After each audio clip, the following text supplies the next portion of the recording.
రొటీన్గా పాలకూర పప్పు తిని తిని బోర్ కొడుతుందా? అయితే ఈ మసాలా పప్పు ట్రై చేయండి. ఎంతో డెలిషియస్గా ఉంటుంది. మా బాబు పప్పంటే ముట్టడు, అటువంటిది ఈ పప్పుని ఎంతో ఇష్టంగా తిన్నాడు. Welcome to Gayatri Sanath's kitchen. ఒక ప్యాన్ తీసుకొని కొద్దిగా ఆయిల్ పోసి ఒక స్మాల్ సైజ్ ఆనియన్ని పెద్ద ముక్కలుగా, 8 పచ్చిమిరపకాయలు, 2 వెల్లుల్లి, కొద్దిగా సాల్ట్ వేసి బాగా కలపండి. తరువాత చిన్న టమాటా, 1 ఇంచు చింతపండు వేసి కలిపి లో ఫ్లేమ్లో మూత పెట్టి మగ్గనివ్వాలి. మూత తీసి కలిపి 1 కప్పు తరిగిన పాలకూర వేసి కొద్దిగా రాళ్ల ఉప్పు వేసి ఈ మసాలా ధనియాల పొడి వేసి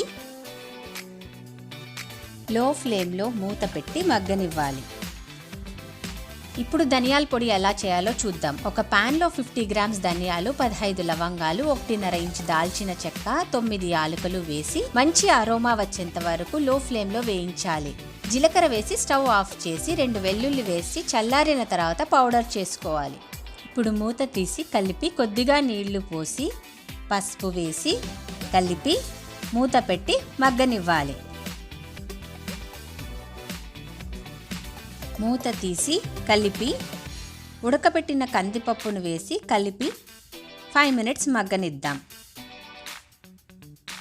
పప్పు రెడీ. ఇప్పుడు పోపుకు కావాల్సింది ఒక ప్యాన్ తీసుకొని కొద్దిగా ఆయిల్ పోసి ఆవాలు, జీలకర్ర వేసి చిటపట ఆగిన తర్వాత కొద్దిగా మెంతులు వేసి అవి గోల్డెన్ బ్రౌన్ అయ్యాక ఎండుమిరపకాయ, కరివేపాకు వేసి చిటపట ఆగిన తర్వాత పప్పుపై పోయాలి. అంతే, మసాలా పాలకూర పప్పు రెడీ. మీరు ఈ వంట ట్రై చేసి ఒక లైక్ వేసి మీ ఫ్యామిలీ అండ్ ఫ్రెండ్స్తో షేర్ చేయండి. అలాగే మీరు ఈ ఛానల్కి కొత్తవారైతే సబ్స్క్రైబ్ బటన్ ప్రెస్ చేసి పక్కనే ఉన్న గంటను నొక్కండి.